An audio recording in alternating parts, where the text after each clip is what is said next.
Well, we've got more drama and problems with House Intelligence Committee Chairman Devin Nunes. And by the way, it turns out that is how his name is pronounced. He's Portuguese. Okay, this time he has canceled hearings where we were going to hear from the former acting Attorney General Yates. Now, she was the Deputy Attorney General under the Obama White House. And then when Trump came in, he made her acting Attorney General and then immediately fired her. The reason he fired her is because she did not want to enforce his illegal travel ban. Now the Trump administration has scrapped that plan because it was so wildly illegal they couldn't defend it in court, and they have to go with a new travel ban, which has also been blocked. Turns out, by the way, Yates was correct. It was wildly illegal, but it doesn't matter, got her fired anyway. Now, they were gonna bring her in though to talk about Michael Flynn because she had been investigating him and had warned the White House, hey, he might be a foreign agent, which it turns out he pretty much was. So now, that is one of the new problems for Devin Nunes. He is a Republican in charge of the Intelligence Committee, where you're supposed to find out if Trump actually had a deal with the Russians. In fact, that collusion or possible collusion is what they're investigating. But not only did he not allow Yates to testify, which I'm going to explain in more detail in a second, but he also apparently went to the White House and talked to folks on the White House grounds while doing an investigation of the White House.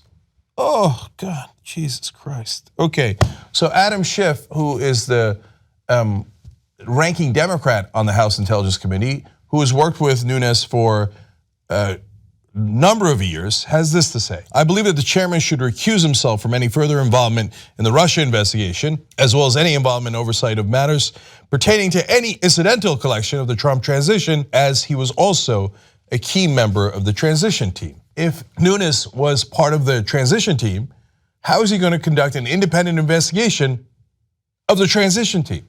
That's preposterous. Of course he shouldn't be involved in that investigation, let alone how he's bungled it so far, which then brings us back to Yates. So here's the Washington Post explaining. Yates and other former intelligence officials had been asked to testify before the House Intelligence Committee this week, a hearing that Chairman Devin Nunes abruptly canceled.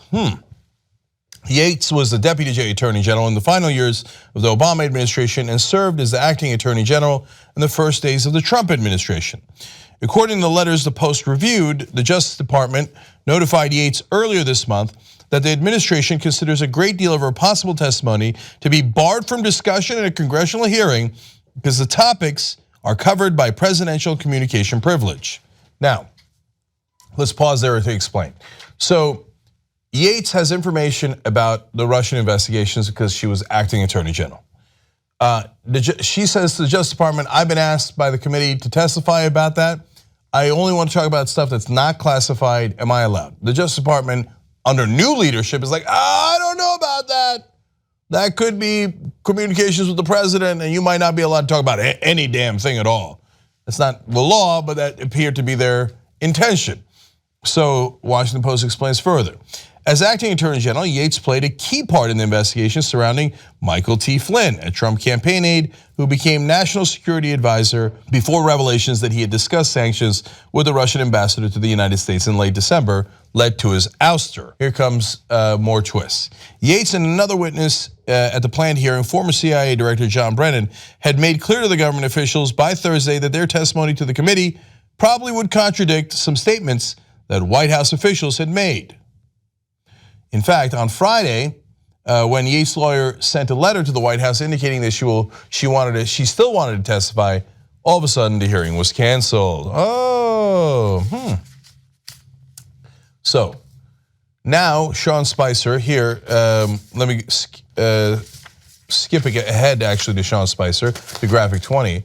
White House press secretary says, now to suggest in any way, shape, or form that we stood in the way of that testimony is 100% false.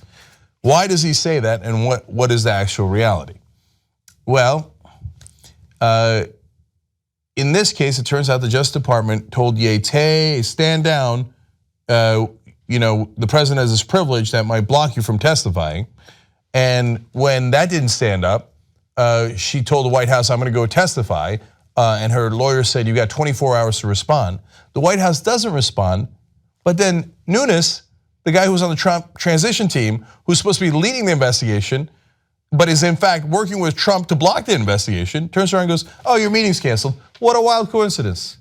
No, and Spicer says, I didn't do it. The White House didn't do it. We didn't cancel the meeting. Nunes did. What a wild coincidence.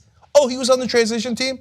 Oh, he's been passing that secret intelligence before he even gives it to the committee, to us, the people under investigation? Oh, what a coincidence. He happened to work for us again. Huh? We caught another lucky break. And then they asked Nunes about this. On Tuesday, Nunes declined to say if the White House had asked him to cancel the hearing. You know what that means? This guy's got empty eyes, man. Like, he's really not very bright at all. If you're doing a savvy cover-up, you don't tell people that you interviewed witnesses on White House grounds when you're investigating the White House, you schmuck. When they ask you, hey, did the White House order you to cancel the hearing? If you're gonna go and lie about it, you should say, oh no, of course not. Instead, he's like, oh, I can't answer that question. Oh yeah. That means they told you, you schmuck. Okay, here's his quote. Look, you guys are just speculating. I'm sorry. Whenever there's time, we'll do a press conference. Oh yeah, you just admitted it, you schmuck. Like, when they asked you point blank, did the White House ask you to cancel the meeting? If you don't say, no, of course not, and you go, I mean, I can't answer that right now. Do they have info on it? Did they break the story already? Yeah, Devin, they broke the story already. God, he's so dense. So yeah, of course they asked him, hey, don't let Yates testify. Don't let her testify, Jesus Christ, if people find out what she knows. Remember, we fired her and we still can't get rid of her. To Nunes' credit, he said when they asked him about, hey, didn't you just go to the White House and do this stuff right in front of Trump's eyes? Didn't you go tell him all this stuff without telling your own intelligence committee, without sharing it with the Democrats or the Republicans on your committee, the exact opposite of what you're supposed to do as an independent investigation? He said, well, there was no sneaking around. So you know what that means? Well, I mean, I'm obviously working for Trump right in front of your eyes. Why can't you see it? It's so obvious. Well, we do see it. So very interesting to see what Yates will eventually say if she's ever allowed to testify. Membership helps fund the Young Turks. You know one great thing about that? That means we're not accountable to anyone but you guys. That's why we're strong together, because we built this show around you. Come build it even bigger and better at tytnetwork.com/join.